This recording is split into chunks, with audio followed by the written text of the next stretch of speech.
प्यारे बच्चों, आज हम पढ़ेंगे जोड़ अल्फाज। क्या पढ़ेंगे?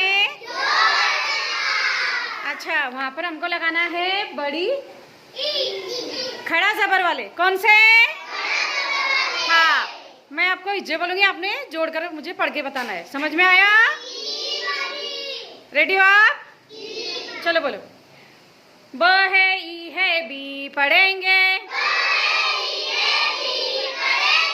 सो मिलाकर क्या पढ़ेंगे? ब है, ई है, बी पढ़ेंगे। जो मिलाकर क्या पढ़ेंगे?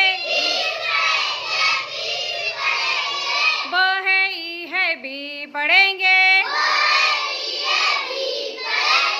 नो मिलाकर क्या पढ़ेंगे? अच्छा, अभी देखो, ग है, ई है, गे पढ़ेंगे।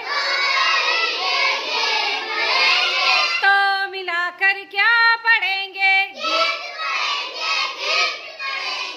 हाँ, ये वाला। आ है, ई है, ई पढ़ेंगे।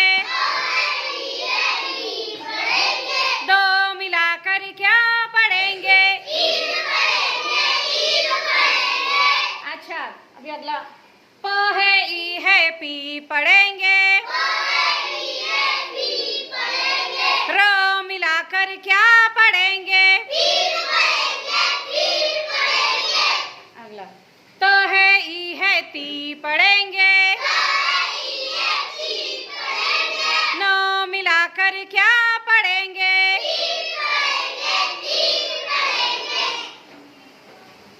Very good.